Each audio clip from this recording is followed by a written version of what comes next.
4 দফা ইউনিয়ন পরিষদ নির্বাচনের সহিংসতায় নিহত অর্ধশতাধিক। নির্বাচনের উপর দায়িত্বশীলদের নিয়ন্ত্রণ না থাকাই কারণ বলছেন বিশ্লেষকরা। পার্বত্য শান্তি চুক্তি বাস্তবায়নের সব পক্ষকে একসঙ্গে কাজ করার আহ্বান প্রধানমন্ত্রীর।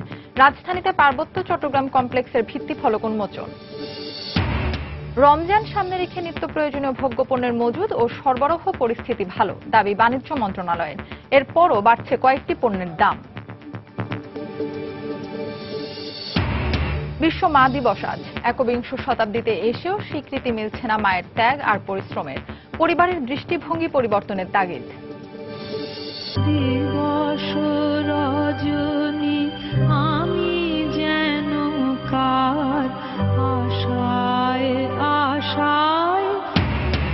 এবং বিশ্বকবি রবীন্দ্রনাথ ঠাকুরের ১৫৫তম জন্মবার্ষিকীতে দেশজুড়ে নানা আয়োজন। অযত্ন আর অবহেলায় হারিয়ে যেতে বসেছে শিলাইদহের কাচারি বাড়ি।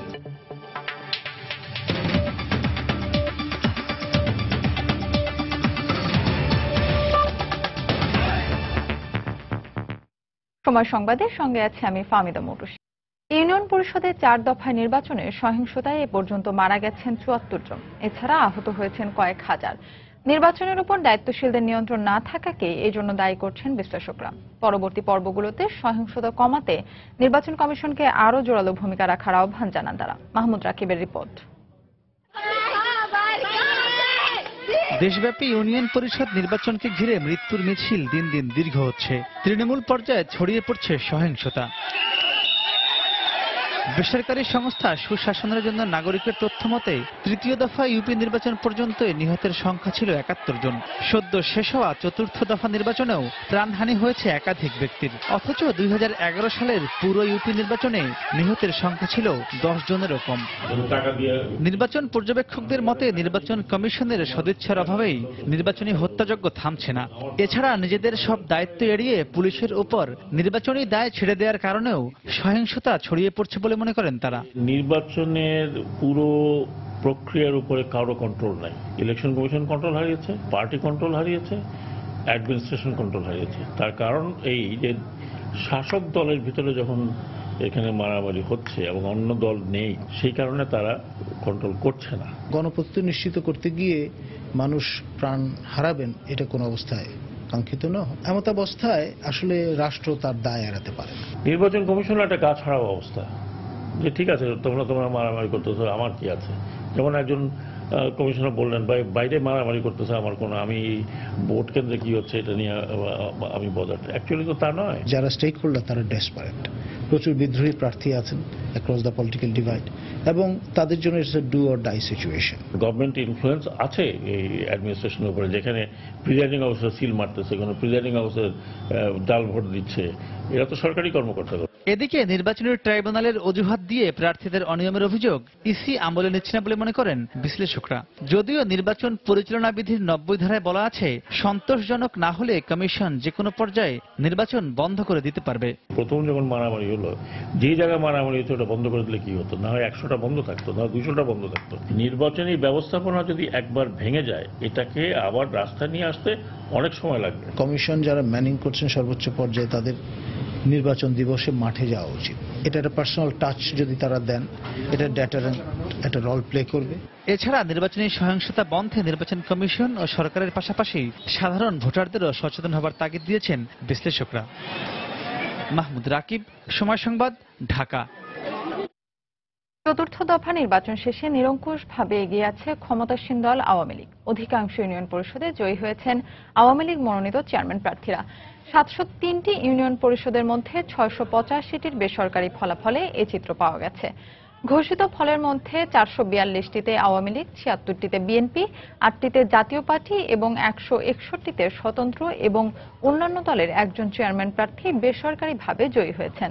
স্থগিত করা হয়েছে 12টি ইউনিয়নের নির্বাচন। দেশে এবারই প্রথম 6 ধাপে স্থানীয় সরকারের সর্বনিম্ন স্তরের এই নির্বাচন দলীয় প্রতীকে হচ্ছে।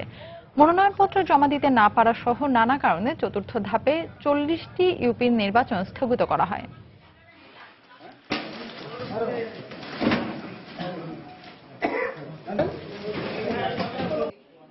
নারী না পুরুষ বেশি ভাই? পার্বত্য শান্তি চুক্তি পুরোপুরি বাস্তবায়নে একসঙ্গে কাজ করার আহ্বান জানিয়েছেন প্রধানমন্ত্রী শেখ হাসিনা। সকালে রাজধানীতে পার্বত্য চট্টগ্রাম কমপ্লেক্সের ভিত্তিফলক উন্মোচন অনুষ্ঠানে তিনি এ কথা বলেন। বিএনপি পার্বত্য শান্তি চুক্তির বিরোধিতা করেছে উল্লেখ করে প্রধানমন্ত্রী আরো বলেন, বাংলাদেশই প্রথম কোন দেশ যারা মধ্যস্থতাকারী ছাড়াই শান্তি চুক্তি স্বাক্ষরের পর তা বাস্তবায়নে কাজ করছে। 97 সালের 2রা ডিসেম্বর শান্তি চুক্তি করি, আর 98 সালের 10ই ফেব্রুয়ারি এই অস্ত্র সমাপন অনুষ্ঠান হয়। আপনারা শুনলে অবাক হবেন, সেই সময় বিএনপি নেত্রী বলেছিল যে এই শান্তি এই অস্ত্র সমাপন করা যাবে না, এবং বিএনপির পক্ষ থেকে হরতাল ডাকা হয় এবং আহ্বান করা কেউ যেন অস্ত্র সমাপন না করে। শান্তি চুক্তি যখন আমরা করি এবং যখন অস্ত্র সমাপন হবে তার আগে ভারতের পতাকা তৈরি করে পার্বত্য অঞ্চলে সেই পতাকা উড়াবার একটা পদক্ষেপ নিয়েছিল, যেটা আমাদের আইন শৃঙ্খলা রক্ষাকারী সংস্থা সময় মতো ধরে ফেলে। অর্থাৎ শান্তি চুক্তিটা কিন্তু এত সহজে না। আমাদের দেশের ভিতর থেকেই কেন, কি কারণে তারা এই বাধা দিয়েছে, এটা আমার কাছে এখনো বোধগম্য না। আল্লাহর রহমতে আমরা করেছি, এবং যারা অস্ত্র সমর্পণ করেছে তাদেরকে আমরা আমাদের পুলিশ বাহিনীতে, আনসার বাহিনীতে, বিভিন্ন জায়গায় কিন্তু চাকরি দিয়েছি। এই অঞ্চলটাকে আরো সুন্দরভাবে গড়ে তোলার জন্য আমরা পদক্ষেপ নিয়েছি। সেখানে তরি তরকারি, ফল মূল, হাঁস মুরগি এবং মাংস উৎপাদন থেকে শুরু করে মৎস্য উৎপাদন থেকে শুরু করে বিভিন্ন অর্থনৈতিক কার্যক্রম যাতে ব্যাপকভাবে চলে তার জন্য বিভিন্ন কর্মসূচি আমরা সেখানে বাস্তবায়ন করে যাচ্ছি, যার ফলে ওখানকার মানুষের জীবনমান উন্নত হবে, আর্থিকভাবে তারা সচ্ছল হবে। মজুদ ও সরবরাহ পরিস্থিতি ভালো থাকায় আসন্ন রমজানে নিত্য প্রয়োজনীয় ভোগ্যপণ্যের সংকট কিংবা দাম বাড়ার শঙ্কা নেই বলে বাণিজ্য মন্ত্রণালয় দাবি করলেও ইতোমধ্যে কিছু পণ্যের দাম বাড়তে শুরু করেছে। ভোগ্যপণ্য ব্যবসায়ীরা বলছেন, আন্তর্জাতিক বাজারে দাম বাড়ায় রোজায় ছোলা ও মসুর ডালের দাম বাড়তি। বিস্তারিত জানাচ্ছেন হাজেরা শিউরি। রমজানের ছোলা, পেঁয়াজ, চিনি ও ভোজ্য তেলের মতো বেশি ব্যবহৃত পণ্যের চাহিদা বেড়ে যায় কয়েক গুণ। এই বাড়তি চাহিদাকে পুঁজি করে অসাধু ব্যবসায়ীদের কারসাজিতে বেড়ে যায় পণ্যের দাম। তবে রমজানের আগে বিপুল পরিমাণ ভোগ্যপণ্য আমদানি এবং চাহিদা চেয়ে মজুদ ভালো থাকায় রমজানে নিত্যপণ্যের ঘাটতি হবে না দাবি করে বাণিজ্য সচিব জানান, প্রাথমিক বাড়তি চাহিদার কারণে দাম কিছুটা ঊর্ধ্বমুখী হলেও সেটা স্থায়ী হবে না।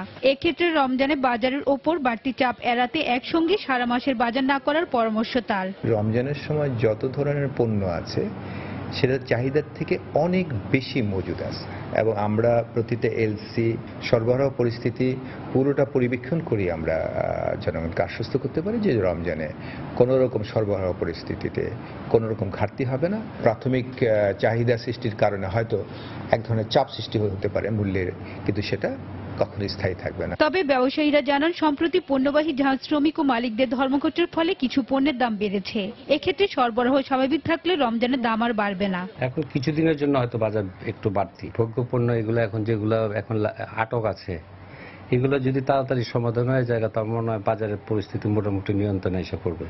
তবে আন্তর্জাতিক বাজার চড়া হওয়ায় ছোলা ও মসুর ডালের দাম রমজানও বাড়তি থাকার আশঙ্কা ব্যবসায়ীদের। ভোজ্য তেল, চিনি, পেঁয়াজ, আদা, রসুন এগুলির দাম বাড়ার কোনো সম্ভাবনা নেই। শুধু ছোলা এবং মসুর ডালটা যেহেতু ইন্টারন্যাশনাল মার্কেট হাই, হয়তো এই দুটা জিনিসের বাজার গতবারের তুলনায় কিছু বেশি থাকে। বড় বড় আমদানিকারক এবং যারা উৎপাদনকারী তাদের নিয়ে বসলে গভীরে যাওয়া যেত কতটুকু মাল আছে, কোনো মালের শর্টেজ আছে কিনা, কারণ এখনো সময় আছে সেগুলিকে রিকভারি করা যাবে। বাণিজ্য মন্ত্রণালয়ের তথ্য অনুযায়ী চলতি অর্থ বছরে ফেব্রুয়ারি পর্যন্ত 11,69,000 টন ভোজ্য তেল, 13,07,000 টন চিনি, 1,30,000 টন মসুর ডাল, 4,27,000 টন পেঁয়াজ ও 2,47,000 টন ছোলা আমদানি হয়েছে।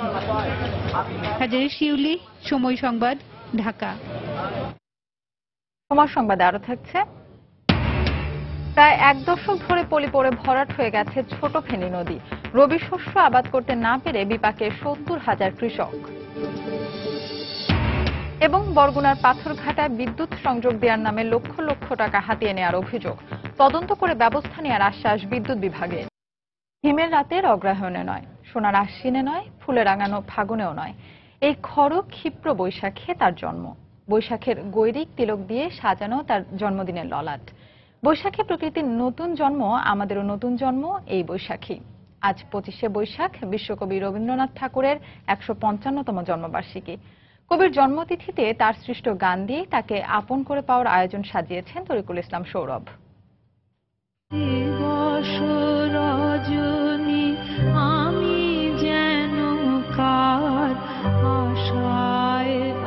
আমাদের গভীর আনন্দ কিংবা গোপন ব্যথার গানে রবি, প্রেম ও প্রণয়ের ভাষা তার কাছেই পাওয়া।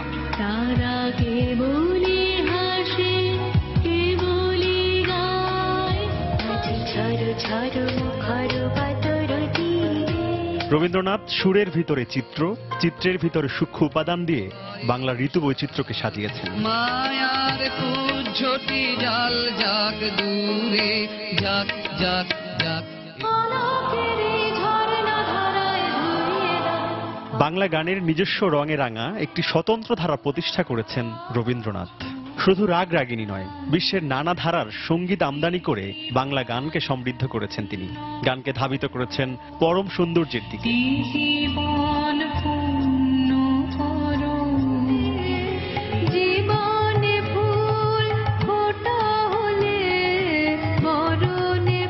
রবীন্দ্রনাথ বাঙালির এমন এক স্বজন, যিনি বিশ্ব মানবের ভাবের সংসার সাজিয়ে বিদায়ের কালে সকরুণ চিত্তে তৃষিত কণ্ঠে সুর তুলেছেন।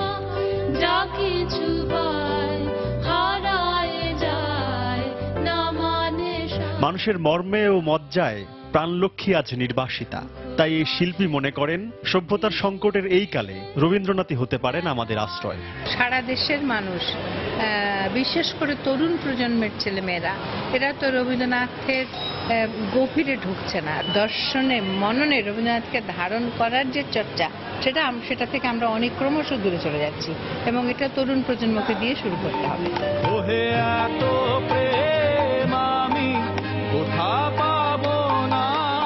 কোন দিনক্ষণের তিথি মেপে নয়, রবীন্দ্রনাথ জন্ম নেন প্রতিদিনই মানুষের অন্তরে। তাই তো রবিকে স্মরণ করি আজ এই নিদারুণ দুর্দিনে। জানি জীবনের জয় হবেই।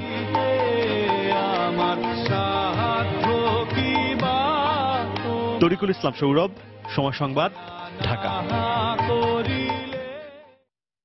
ময়মনসিংহে জাতীয় রবীন্দ্রসঙ্গীত সম্মেলন পরিষদের উদ্যোগে বিশ্বকবি রবীন্দ্রনাথ ঠাকুরের ১৫৫তম জন্মবার্ষিকী পালন করা হয়েছে। সকালে শহরের জয়নুল উদ্যান বৈশাখী মঞ্চে অনুষ্ঠানের উদ্বোধন করেন জেলা প্রশাসক মুস্তাকিম বিল্লাহ ফারুকী।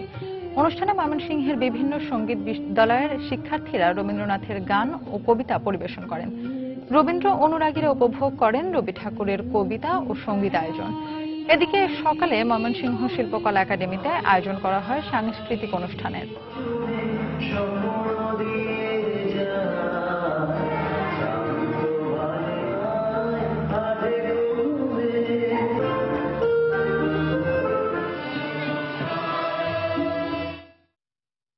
দেশজুড়ে নানা আয়োজনে উদযাপিত হচ্ছে রবীন্দ্র জয়ন্তী। দর্শক, এই মুহূর্তে কুষ্টিয়ার শিলাইদহের কুঠিবাড়িতে আছেন রিপোর্টার সাইফুর রহমান রকি এবং সিলেটের এমসি কলেজে আছেন আব্দুল আহাদ। প্রথমেই চলে যাচ্ছি রকির কাছে।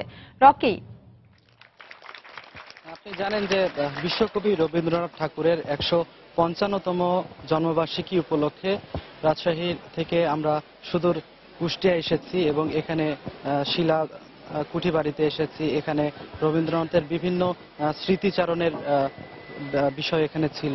তো এখানে কিন্তু প্রতি বছরই ঘটা করে বিভিন্ন অনুষ্ঠানের আয়োজন করা হয়। তো এই অনুষ্ঠানগুলোর মধ্যে কিন্তু এখন উদ্বোধনী অনুষ্ঠান চলছে। তো এই উদ্বোধনী অনুষ্ঠান শুরু হয়ে গেছে। তো এই উদ্বোধনী অনুষ্ঠানের যারা আলোচক বৃন্দ, তারা কিন্তু এরই মধ্যে এক এক করে বক্তব্য রাখছেন।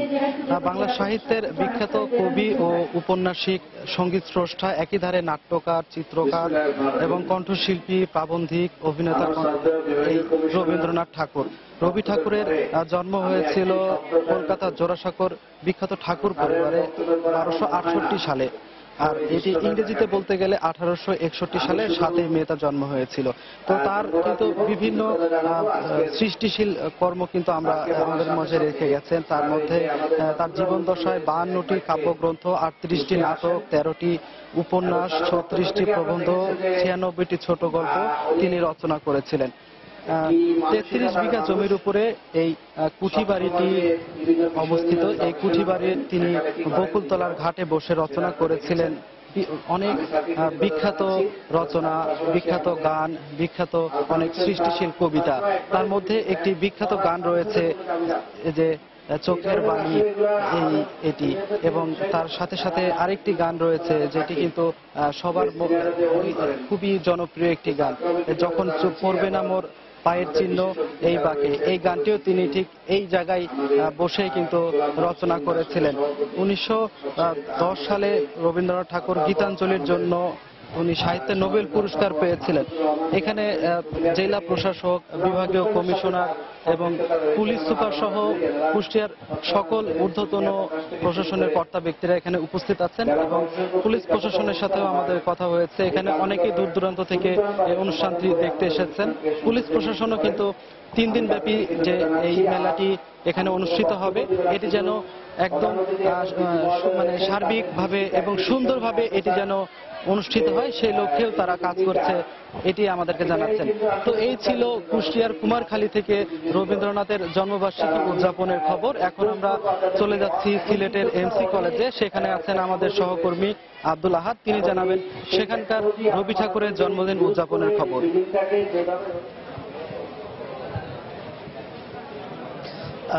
রকি, আপনাকে ধন্যবাদ। আসলে আপনার সেখানের মতো সিলেটেও বর্ণিল আয়োজনে কবিগুরু রবীন্দ্রনাথ ঠাকুরের জন্মবার্ষিকী পালিত হচ্ছে এবং সিলেটের প্রতিটি শিক্ষা প্রতিষ্ঠানে বিভিন্ন কর্মসূচি পালিত হচ্ছে। সিলেটের এমসি কলেজ, শাহজালাল বিশ্ববিদ্যালয়, সিলেট কৃষি বিশ্ববিদ্যালয় সহ যতগুলো শিক্ষা প্রতিষ্ঠান আছে সবগুলো শিক্ষা প্রতিষ্ঠানে আসলে বর্ণিল আয়োজনে কবিগুরু রবীন্দ্রনাথ ঠাকুরের জন্মবার্ষিকী পালন করা হচ্ছে। তো আমি এখন আছি সিলেটের এমসি কলেজে। আপনারা যেমনটি দেখতে পাচ্ছেন যে এই কলেজে আজ সকাল থেকেই বিভিন্ন কর্মসূচি পালন করা হচ্ছে। কিছুক্ষণ আগে এখানে এই আলোচনা সভা অনুষ্ঠিত হয়েছে। আসলে কলেজের অধ্যক্ষ অধ্যাপক নিতাই চন্দ্র এবং কলেজের উপাধ্যক্ষ মোহাম্মদ হায়াতুল ইসলাম আখন্দি সহ আসলে গুণী ব্যক্তিরা এখানে বক্তব্য রেখেছেন।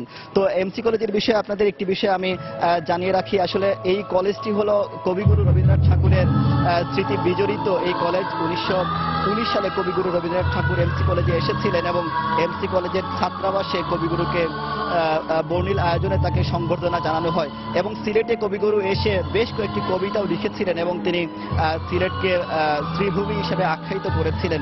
তো আসলে আপনারা যেমনটি দেখতে পাচ্ছেন যে এই কবিগুরু রবীন্দ্রনাথের জন্মদিন উপলক্ষে এখন একটি নাচ পরিবেশিত হচ্ছে। এখানকার এমসি কলেজের শিক্ষার্থীরা তারা এই সব কর্মসূচিতে অংশ নিয়েছে এবং কিছুক্ষণ পর পর এভাবে নাচ হচ্ছে, আলোচনা সভা হচ্ছে, কবিতা হচ্ছে এবং সবগুলো কর্মসূচিতে আসলে এখানে বিপুল সংখ্যক শিক্ষার্থী অংশ নিয়েছেন এবং শিক্ষার্থীদের পাশাপাশি কলেজের সর্বস্তরের শিক্ষকরাও এই কর্মসূচিতে অংশ নিয়েছেন। তো একটি বিষয় আপনাদের জানিয়ে রাখি যে এই অনুষ্ঠানটি চলবে আজ বিকেল পর্যন্ত এবং সিলেট শিল্পকলা একাডেমি সহ একাডেমিও আজকে কয়েকটি অনুষ্ঠানের আয়োজন করেছে এবং সন্ধ্যা পরে শিল্পকলা একাডেমির মূলত কর্মসূচি শুরু হবে এবং শিল্পকলার পাশাপাশি শাহজালাল বিশ্ববিদ্যালয় এখন বিভিন্ন কর্মসূচি চলছে, আমরা এমনটি জেনেছি। তো আমার কাছে এই ছিল রবীন্দ্রনাথ ঠাকুরের জন্মদিন পালনের সবশেষ খবর। দর্শক, বিশ্বকবি রবীন্দ্রনাথ ঠাকুরের জন্মবার্ষিকী উপলক্ষে আয়োজিত নানা অনুষ্ঠানের খবর জানাতে কুষ্টিয়া শিলাদহের কুঠিবাড়ি থেকে সহকর্মী সাইফুর রহমান রকি এবং সিলেটের এমসি কলেজ থেকে সহকর্মী আব্দুল আহাদ যোগ দিয়েছিলেন আমাদের সঙ্গে। রবীন্দ্রনাথের কুঠিবাড়ি নিয়ে আরও একটি রিপোর্ট থাকছে সংবাদের পরের অংশে। গৃহায়ন ও গণপূর্তমন্ত্রী ইঞ্জিনিয়ার খন্দকার মোশাররফ হোসেনের বিরুদ্ধে দুর্নীতি মামলার তদন্তে আইনগত কোনো বাধা নেই বলে রায় দিয়েছেন আপিল বিভাগ। সকালে প্রধান বিচারপতি এস কে সিনহার নেতৃত্বে আপিল বিভাগের 4 সদস্যের বেঞ্চ দুদকের আপিল মঞ্জুর করে এ রায় দেন। আদালত রায় বলেন, দুর্নীতির মামলা চলা অবস্থায় এফআইআর বাতিল করে হাইকোর্ট যে রায় দিয়েছিলেন তা অবৈধ। দুদকের আইনজীবী জানান, কাজ পাইয়ে দিতে প্রায় 2,12,00,000 টাকারও বেশি অনিয়মের অভিযোগে গৃহায়ন ও গণপূর্ত মন্ত্রীর বিরুদ্ধে এই মামলাটি করে দুদক। আপিল বিভাগের এ রায়ের ফলে তার বিরুদ্ধে দুর্নীতির মামলা চলতে আর কোনো বাধা থাকল না বলেও জানান তিনি।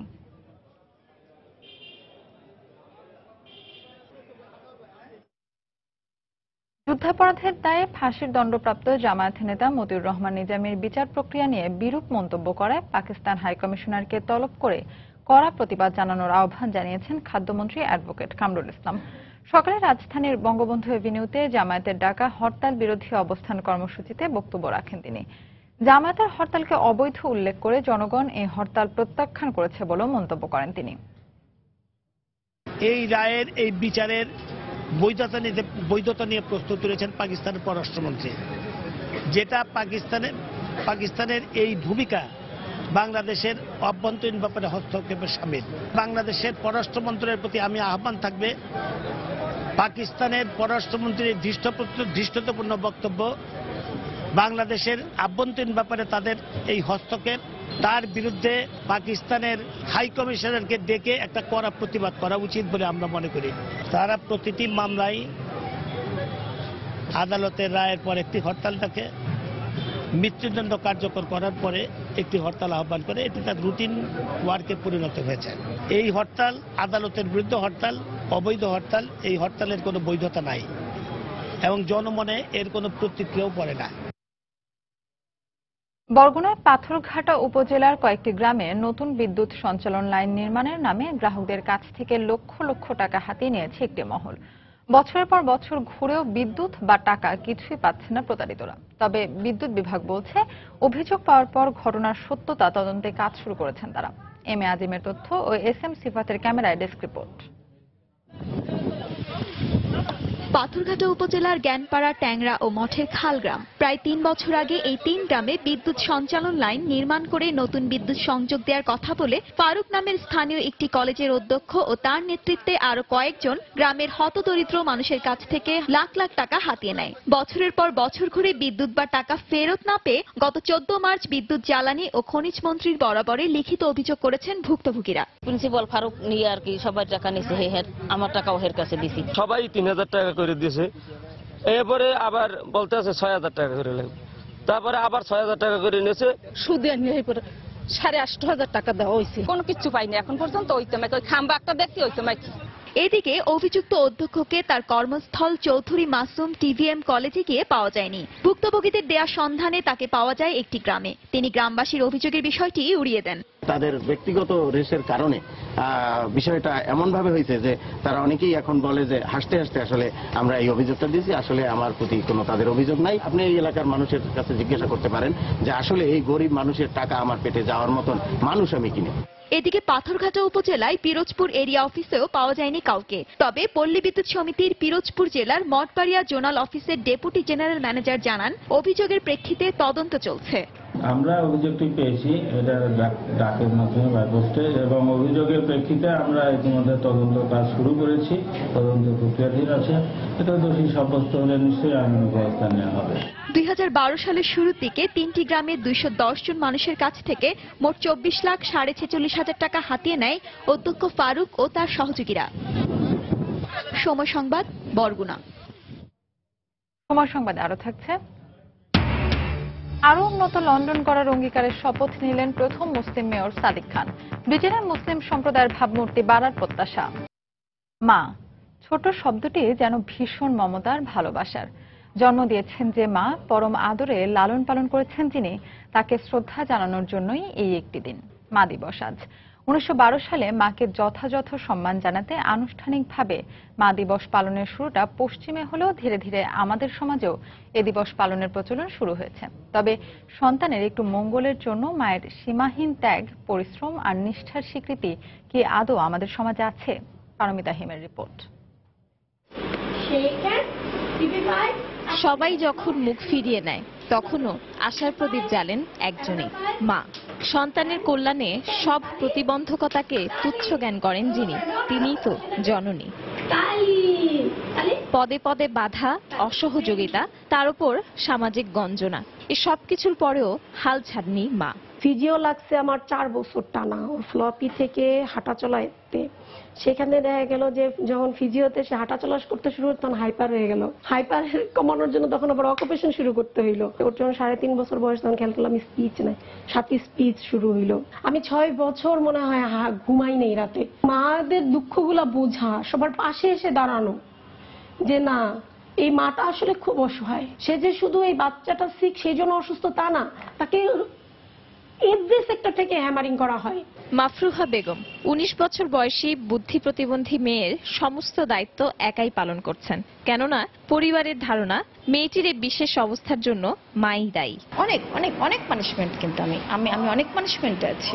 ওর 5 বছর বয়স থেকে আমার মনে হয় ওকে নিয়ে আগাচ্ছি, কিন্তু বাসায় যদি সাপোর্ট পাওয়া যেত তাহলে আমার মনে হয় আমি অনেক অনেক অনেক আগাতাম। কিন্তু সেটা পাইনি আমি। যেখানে মায়ের মমতা ভালোবাসা পৃথিবীর সবখানে সবকালেই তুলনার বাইরে, সেখানে বিশেষ চাহিদা সম্পন্ন শিশুর মায়েদের প্রতি আমাদের সমাজের এই নির্মমতা কেন? মাদের দায়ী করার প্রবণতা, এটা আসলে কিন্তু আমাদের বৃহত্তর যে যৌথ পরিবারের যে কাঠামো সেইখান থেকে এসছে, এবং এই কাঠামো বা এই সাংস্কৃতিক পরিবর্তনগুলো কিন্তু এক রাতারাতি হবে না। সমাজ সেপারেটেড রোল প্লে করে থাকে, রাষ্ট্র এখনো পুরোপুরি রেডি না এই ধরনের পরিবারের পাশে কিভাবে এসে দাঁড়াতে হয়। শুধুমাত্র একটি দিন কেন, সন্তানের জন্য মায়ের অপরিসীম ত্যাগ আর পরিশ্রমের স্বীকৃতি যেন সমাজের সব মাই পায় বছরের প্রতিটি দিন। পারমিতা হিম, সময় সংবাদ, ঢাকা। অযত্ন আর অবহেলায় হারিয়ে যেতে বসেছে কুষ্টিয়ার শিলাদহে বিশ্বকবি রবীন্দ্রনাথ ঠাকুরের স্মৃতি বিজড়িত কাচারি বাড়ি।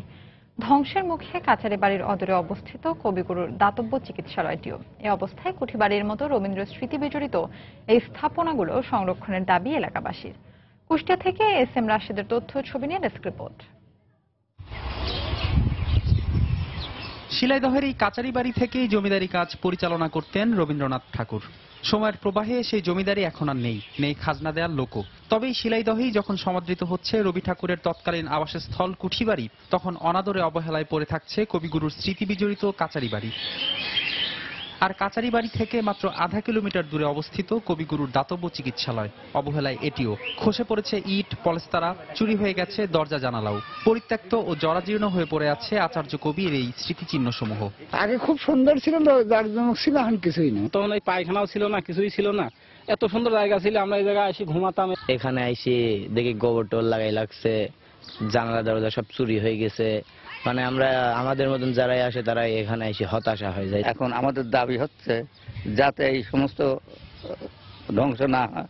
কুঠিবাড়ির কাস্টোডিয়ান জানালেন, কাচারি বাড়ি ও দাতব্য চিকিৎসালয়ের বর্তমান পরিস্থিতি জানিয়ে তা সংস্কারের জন্য একটি প্রতিবেদন প্রত্নতত্ত্ব অধিদপ্তরে পাঠানো হয়েছে। অধিদপ্তর আলোচনা করবে অথবা ওইটা দেখবে, দেখে যদি এটা যথোপযুক্ত মনে করে তবে ওরা সংরক্ষণের ব্যাপারে উদ্যোগ নেবে। 1891 সাল থেকে 1901 সাল পর্যন্ত শিলাইদহের কাচারি বাড়িতে জমিদারি দায়িত্ব পালন করেন বিশ্বকবি রবীন্দ্রনাথ ঠাকুর। সময় সংবাদ, কুষ্টিয়া। দীর্ঘ প্রায় 9 বছর ধরে ক্রমেই পলি পড়ে ভরাট হয়ে গেছে ছোট ফেনী নদী। এতে নদীর দুতীরের 3 জেলার প্রায় 70,000 কৃষক বিপাকে পড়েছেন। শীতে নদীর তলদেশ শুকিয়ে থাকায় রবি শস্য চাষ করতে পারেন না কৃষকরা। বর্ষাকালে পানি নিষ্কাশন না হয় জলাবদ্ধতার কারণে ব্যাহত হয় আমন চাষও। মীর হোসেন রাসেলের ক্যামেরায় আতিয়া সজলের রিপোর্ট। কুমিল্লা, ফেনী এবং নোয়াখালীর উপর দিয়ে বয়ে গেছে ছোট ফেনী নদী। 2007 সালে এ নদীর কাজিরহাট এলাকার রেগুলেটরটি বন্যায় ভেঙে অকেজো হয়ে পড়ে থাকায় পলিতে ভরাট হয়ে যায় নদীর 80 কিলোমিটারের মধ্যে ভাটির প্রায় 60 কিলোমিটার অংশই। এতে শুষ্ক মৌসুমে পানি থাকে না, আবার বর্ষা মৌসুমে সামান্য বৃষ্টিতেই সৃষ্টি হয় জলাবদ্ধতা। এতে শুষ্ক মৌসুমে পানির অভাবে রবি শস্য চাষ করতে পারে না, আর বর্ষা মৌসুমে জলাবদ্ধতার কারণে আমন চাষ ব্যাহত হয়। অনেক মাছ এসেও আমরা গরিব নিয়ে বেশি কিনে খাইতাম, চলতাম। এখন বর্তমানে পানিও নাই, নদীও নাই। কৃষি জমি অনাবাদি পড়ে রয়েছে, এগুলা আপনাদের চাষাবাদের আওতায় আসতে না। এখন পানি নাই, ফসলাদি উৎপাদন না, তাহলে আমাদের সমস্যা না, বিরাট সমস্যা। ফেনীর কৃষি বিভাগের এ কর্মকর্তা জানালেন, নদীর এ অবস্থার কারণে কৃষিতে নেতিবাচক প্রভাব পড়ছে। নাব্যতা সংকটের কারণে আমাদের শুকনো মৌসুমে বড় ফসল সহ অন্যান্য ফসলের আবাদ ব্যাহত হচ্ছে। পানি সংকটের কারণে কৃষকরা ফসল করতে পারছেন না। ছোট ফেনী নদীর ভাটিতে মুসাফুর রেগুলেটরি ফার্ম নির্মাণের সময় এই নদীর একাধিক স্থানে দেওয়া হয়েছিল বাঁধ। নির্মাণ কাজ শেষের পরেও এখন পর্যন্ত অপসারিত হয়নি সেই বাঁধগুলো। অবশ্য বাংলাদেশ পানি উন্নয়ন বোর্ডের ফেনীর নির্বাহী প্রকৌশলী জানালেন, সমস্যা সমাধানের কাজ চলছে। বর্তমান অর্থবর্ষে ফেনী পৌর বিভাগের আওতায় 20.61 কিলোমিটার ছোট ফেনী নদী পুনঃখননের কাজ চলছে। কৃষি বিভাগের তথ্য মতে ছোট ফেনী নদী পলি পড়ে ভরাট হয়ে যাওয়ায় নদী দুতীরের 3 জেলার 1000 হেক্টরেরও বেশি জমিতে কাঙ্ক্ষিত ফসল ফলাতে পারছেন না কৃষক। আতিয়া সজল, সময় সংবাদ, ফেনী। লন্ডনের প্রথম মুসলিম মেয়র হিসেবে শপথ নিয়েছেন সাদিক খান। প্রতিশ্রুতি দিয়েছেন আরো উন্নত লন্ডন উপহার দেওয়ার। ব্রিটেনের রাজনীতিতে নতুন চমক সৃষ্টির পর সাদিক খানের কাছে প্রত্যাশা অনেক লন্ডনবাসীর। সেই সঙ্গে তিনি অনুকরণীয় হয়ে থাকছেন এশিয়ান কমিউনিটির জন্য। বিস্তারিত আমাদের লন্ডন প্রতিনিধি শোয়েব কবিরের রিপোর্টে। সাদিক খান লন্ডনের মেয়র নির্বাচনে বিজয়ী হওয়ার পর শনিবার শপথ নেন। শপথ নেওয়ার পর লন্ডনের উন্নয়নে নিজের সর্বোচ্চ চেষ্টা চালিয়ে যাওয়ার অঙ্গীকার করেন তিনি। আপনাদের সমর্থন পেয়েই আমি লন্ডনের মেয়র হয়েছি। আমি আপনাদের কাছে কৃতজ্ঞ। আমি অঙ্গীকার করছি আমরা ক্ষমতার সঠিক প্রয়োগের মাধ্যমে ধর্ম বর্ণ নির্বিশেষে সকলের জন্য সমানভাবে এবং স্বচ্ছতার সঙ্গে কাজ করব। নতুন এই নগরপিতার কাছে প্রত্যাশা অনেক লন্ডনবাসীর।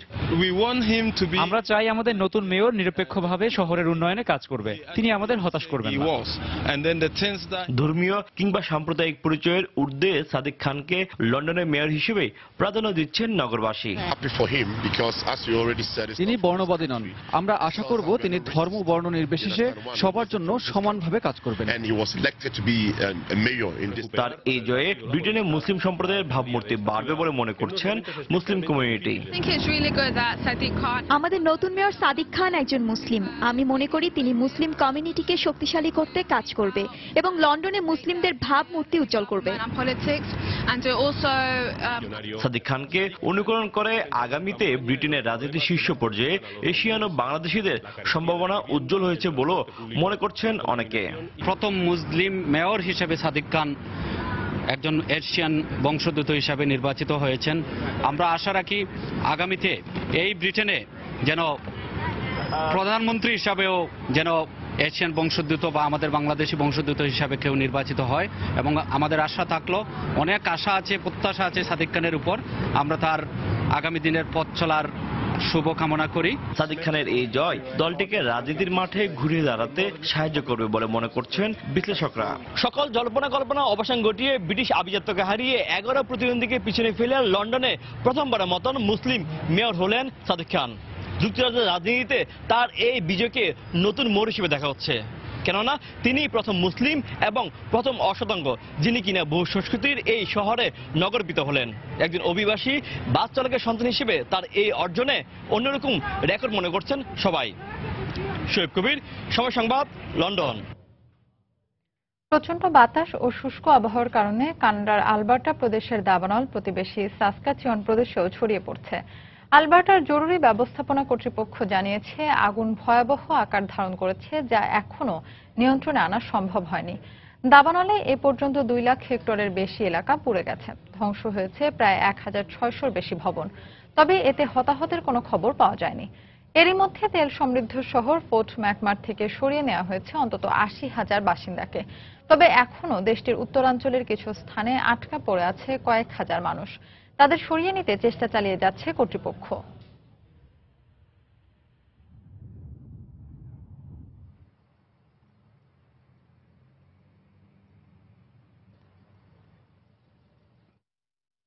ইংলিশ প্রিমিয়ার লিগের খবর। আনুষ্ঠানিকভাবে ইপিএল এর শ্রেষ্ঠত্বের শিরোপা তুলে দেওয়া হলো লেস্টার সিটির হাতে। প্রতিদ্বন্দ্বী টটেনহামের হোঁচটে শিরোপা আগেই নিশ্চিত হয়ে গিয়েছিল রানিয়েরির শিষ্যদের।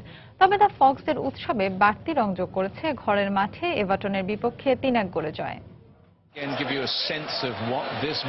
অপেক্ষার প্রহরটা 132 বছরের বলে সপ্তর্ষি আলো ছড়িয়েছে উৎসব, যেখানে খেলোয়াড়দের সঙ্গে জয়ের উন্মাদনায় যোগ দেন বিনয়ী কোচ ক্লদিও রানিয়েরি। উপস্থিত ছিলেন কর্ণধার ভিচাইও।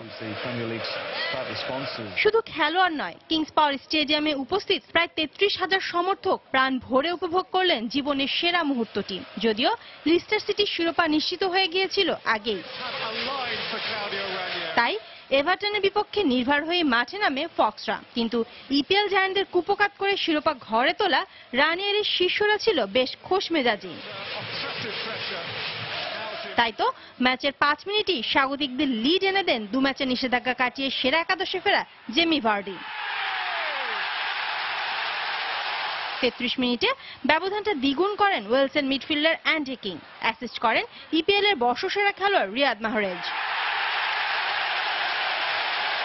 দ্বিতীয়ার্ধের শুরুতেই ব্যবধান কমানোর সুযোগ পেয়েছিল সফরকারীরা, কিন্তু ফক্সের গোলরক্ষক স্মাইকেলের দৃঢ়তায় হতাশায় সঙ্গী হয় এভারটনের।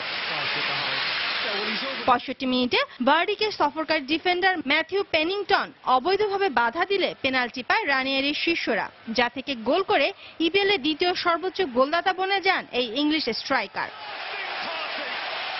24 গোল করা বার্ডির সুযোগ পেয়েছিল হ্যাটট্রিকের সাথে 25 গোল করে লিগের সর্বোচ্চ গোলদাতা হ্যারি কেইনকে স্পর্শ করার, কিন্তু 70 মিনিটে পেনাল্টি থেকে গোল করতে ব্যর্থ হন রাইটার্স অ্যাসোসিয়েশনের বর্ষসেরা এই ফুটবলার।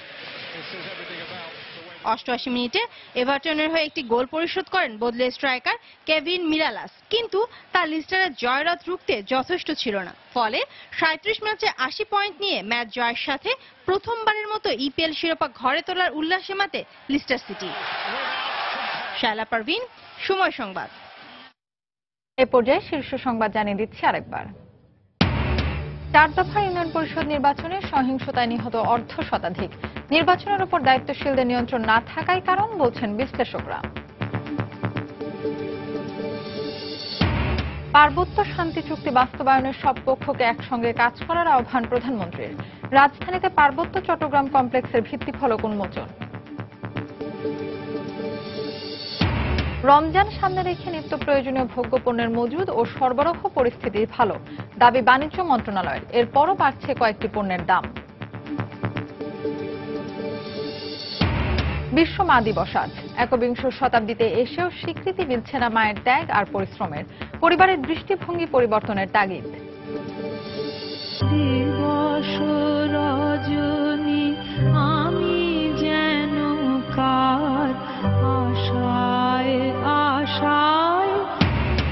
এবং বিশ্বকবি রবীন্দ্রনাথ ঠাকুরের 155তম জন্মবার্ষিকীতে দেশজুড়ে নানা আয়োজন।